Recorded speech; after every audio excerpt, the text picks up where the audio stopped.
Hello everyone, very good evening to all of you. I hope कि सब अच्छे होंगे और मस्त होंगे और तैयारी भी बेहतरीन तरीके से कर रहे होंगे। तो आज जो हम लोग क्वेश्चन नंबर 1 को तो क्वेश्चन 8 तक हम लोग किए थे प्रश्नावली 4.1 को। तो क्वेश्चन 2 है, क्वेश्चन 2 का क्वेश्चन 1 करेंगे। निम्न स्थितियों को द्विघात समीकरण के रूप में ज्ञात कीजिए। ये क्या बोल रहा है, घात समीकरण में ज्ञात करना है कौन कौन ये स्थिति जो दिया हुआ है। तो इसको क्वेश्चन नंबर 1 को पढ़ेंगे किस तरह से ज्ञात करने के लिए कह रहा है। तो क्वेश्चन 1 है, एक आयताकार भूखंड का क्षेत्रफल 528 मीटर स्क्वायर है। क्षेत्र की लंबाई मीटरों में चौड़ाई के दुगने से एक अधिक है। हमें भूखंड की लंबाई और चौड़ाई ज्ञात करनी है। तो आप लोग इस प्रकार क्वेश्चन में पढ़ रहे होंगे तो कुछ समझ रहे होंगे कि आयताकार भूखंड, तो आयताकार भूखंड पहले हम लोग जान जाएंगे। यहाँ पे देखिए आयताकार भूखंड, ये आयत है, ये क्या है, ये आयत है। तो आयताकार भूखंड का क्षेत्रफल कितना बोल रहा है, 528 से। ये पूरा कितना है, 528। पूरा क्षेत्रफल कितना है, 528 मीटर स्क्वायर, है ना। तो इसका क्या, आगे पढ़िए। क्षेत्र की लंबाई मीटरों में चौड़ाई के दुगने से एक अधिक है। क्षेत्र की लंबाई मीटरों में चौड़ाई के दुगने से एक अधिक है। तो चौड़ाई हम लोग पता करेंगे पहले कि आखिर चौड़ाई कितना है। तो ये लंबाई के दुगना पूछ रहा है ना, लंबाई के दुगने से चौड़ाई के दुगने से एक अधिक है केवल लंबाई। तो पहले हम लोग जानेंगे, माना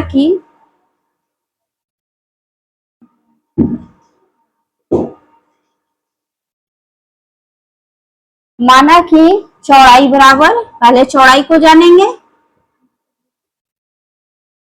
x मीटर। ये हो गया, माना कि चौड़ाई बराबर x मीटर। तो लंबाई कितना होगा, तो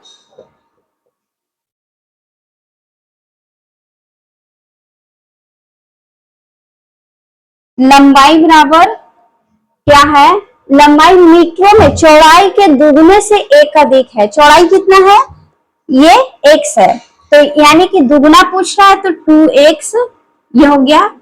दुगने से एक अधिक है 2x प्लस 1, ये हो गया लंबाई। जो क्वेश्चन बोल रहा है उसको सॉल्व करने का हम लोग ने प्रयास किए। अब आगे क्वेश्चन को पढ़ते हैं। हमें भूखंड की लंबाई और चौड़ाई ज्ञात करनी है। तो हम लोग पहले जानेंगे कि आयताकार भूखंड का क्षेत्रफल कितना है।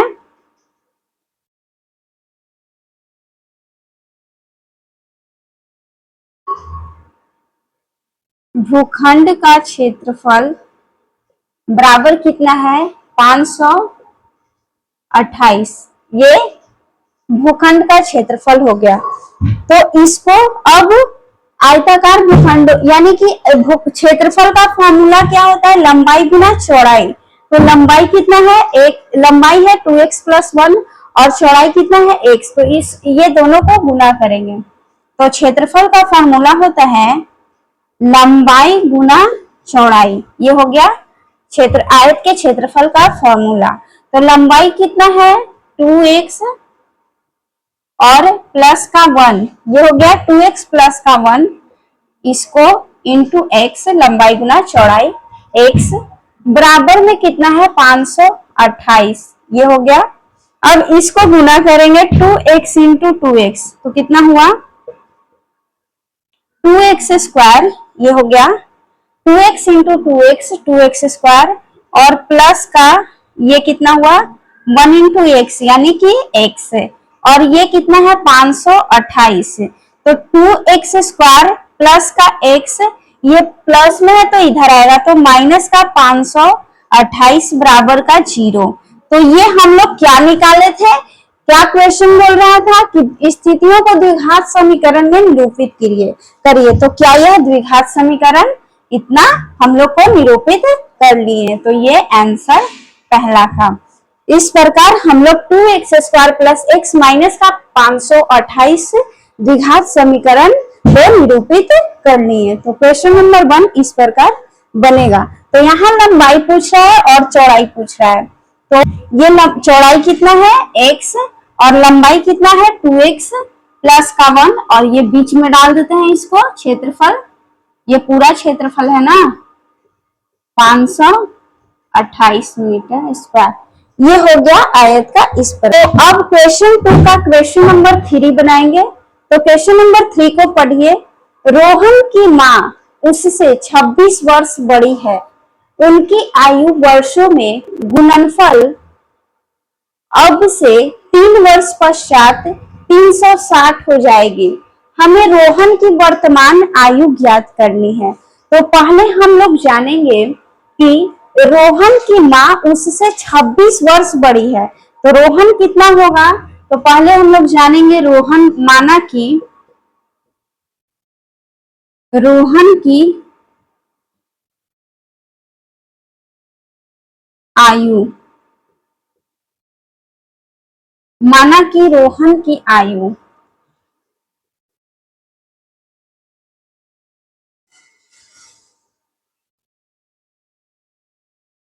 ये हो गया। माना कि रोहन की आयु बराबर कितना x मान लिए, ये हो गया।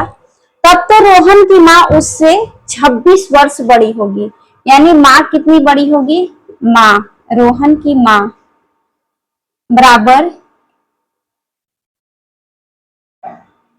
26 वर्ष बड़ी, यानी x प्लस का 26। रोहन की आयु और रोहन की माँ की आयु है, क्योंकि रोहन की आयु से रोहन की माँ की आयु का जो है 26 वर्ष बड़ी है, तो x प्लस 26। अब उसके बाद क्वेश्चन को पढ़िए। उनकी आयु वर्षों में गुणनफल अब से 3 वर्ष पश्चात 360 हो जाएगी, है ना। तो यानी कि पश्चात है, पश्चात में, पश्चात यानी बाद में। तो बाद में क्वेश्चन को सॉल्व करने के लिए कहेगा तो प्लस करेंगे और पूर्व कहेगा तो माइनस करेंगे। तो पहले हम लोग जानेंगे 3 वर्ष पश्चात कितना है, गुणनफल अब से 3 वर्ष पश्चात 360 हो जाएगी। उनकी आयु यानी दोनों की आयु पूछ रहा है, तो x प्लस का 3 रोहन की आयु, ये हो गया x प्लस का 3, क्योंकि पश्चात है यानी बाद में है तो प्लस किए, और बराबर यहाँ पे क्या है x 3 वर्ष पश्चात पूछ रहा है, तो x प्लस 26 और प्लस का 3, ये हो गया। अब इसको देखिए x प्लस 26 और प्लस का 3, तो यहाँ पे कितना है, कितना पश्चात बोल रहा है 360 हो जाएगी, तो ये 360 बराबर 360 यही बोल रहा है क्वेश्चन में। देखिए उनकी आयु वर्षों में गुणनफल, तो ये दोनों गुणनफल यहाँ पे लिखते हैं x प्लस का 3, ये हो गया। तो गुणनफल अब से 3 वर्ष पश्चात, यानी 3 वर्ष पश्चात यानी पश्चात में यानी बाद में बोलिए, तो कितना हो जाएगा 360, ये हो गया। अब इसके बाद इसको देखिए करते हैं, तो x, तो ये 26 और 3, पहले इसको देखिए x प्लस 3,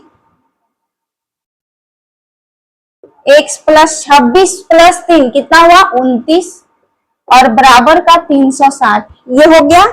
अब इसका गुणनफल करते हैं, तो x स्क्वायर और 29x है ना, प्लस का 29x और प्लस का 3x, ये हो गया। और 29 दिया 9 दिया 27, 3 गुना 6 2 8 यानी 87, ये हो गया 87 बराबर 360 है, ये आ गया। अब इसमें देखिए तो x स्क्वायर और 29x और 3x कितना हो गया, 9 3 12 की 2 और 2 1 3 यानी 9 3 12 की 2 और 2 1 3 32, ये 32x प्लस का 87, ये इधर आएगा, पक्षांतर करेंगे 360 है, ये हो गया। अब इसको देखिए माइनस का 360 में से 87 को घटाएंगे, 10 में 7 या 3 और ये बचा 15 में से 8 गया 7 और ये 2 यानी 273। यहाँ पे लिखेंगे एक्स स्क्वायर प्लस का 32x और प्लस का माइनस का 273 ये और बराबर 0। ये क्या हो गया, द्विघात समीकरण ये निकल गया है ना। तो इस प्रकार क्वेश्चन नंबर 3 को सॉल्व किए। क्वेश्चन 2 का क्वेश्चन नंबर 3, माना कि रोहन की आयु और माँ की आयु इस प्रकार, पश्चात में इसका गुणनफल जो दिया हुआ था, हमें रोहन की वर्तमान आयु ज्ञात करनी है। तो इस प्रकार रोहन की वर्तमान आयु ज्ञात करने के लिए जो द्विघात समीकरण निरूपित करना था वो निकल गया। तो अब हम लोग क्वेश्चन 2 का क्वेश्चन नंबर 4 करेंगे। क्वेश्चन 4 क्या बोल रहा है उसे पढ़ेंगे।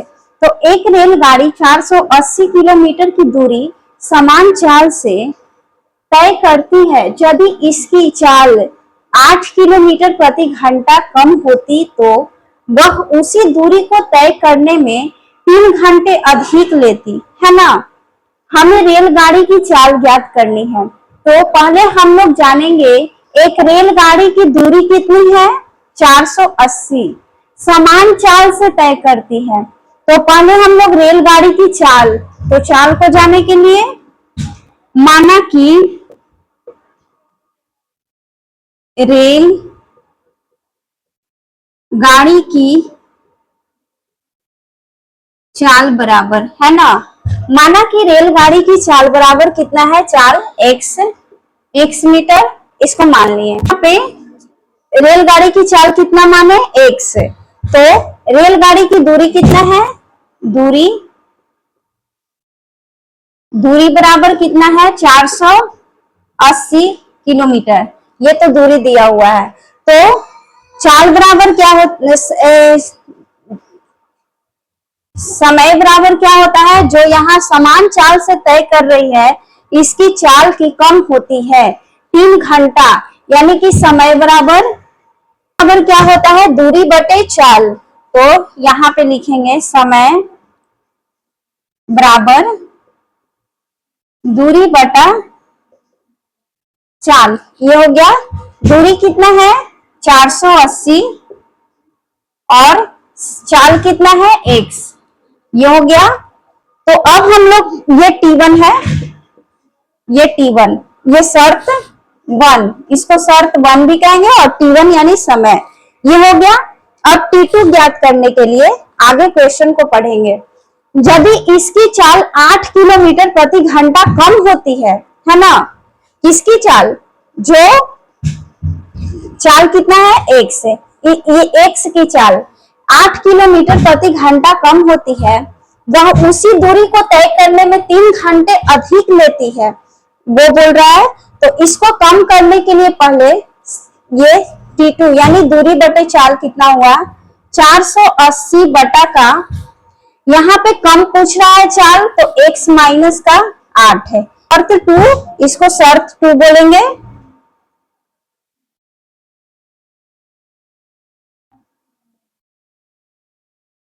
ये शर्त 2 हो गया, x माइनस 8 है, T2। अब प्रश्न से, है ना, प्रश्न जो पूछ रहा है उससे करेंगे। प्रश्न से क्वेश्चन है, तो वह दूरी तय करने में 3 घंटे अधिक लेती है, तो रेलगाड़ी की चाल ज्ञात करना है। एक रेलगाड़ी समान चाल से तय करती है, इसकी चाल इतना कम होती है, तो क्या होता है प्रश्न से, T2 माइनस T1, है ना, ये दोनों को घटा देंगे, T2 माइनस T1। तो T2 कितना है 480 बटा का x माइनस 8 माइनस का यहाँ पे 480 बटा का x। इसमें अब आगे क्या बोल रहा है, यहाँ पे देखिए, यदि इसकी चाल 8 किलोमीटर प्रति घंटा कम होती तो वह उसी दूरी को तय करने में 3 घंटे अधिक लेती, यानी T2 माइनस T1 को करने में अधिक लेती कितना, 3 घंटा अधिक लेती। तो T2 प्रश्न से जो पूछा है, T2 माइनस T1 बराबर 3, ये इतना अधिक लेती, तो यहाँ पर भी 3, ये हो गया। तो इसको कैलकुलेशन करने के लिए पहले 480 दो बार है, इसको कॉमन निकाल लेंगे, इसको कॉमन निकालेंगे 480, तो ये बचा 1, यहाँ पे x माइनस 8 माइनस का ये 1 और बटा में x, ये हो गया बराबर का 3 इसमें। अब इसको देखिए, इसको करने के लिए 480 और x इंटू एक्स, इसको एलसीएम निकालेंगे तो x इंटू एक्स माइनस का 8 है, ये हो गया। तो x माइनस का 8 इंटू ये तो खत्म हो गया, तो बचा x इंटू 1 यानी x, ये हो गया। तो x x खत्म हो गया, तो ये माइनस का है यहाँ पे, ये माइनस, तो ये x माइनस का 8 ये हो गया,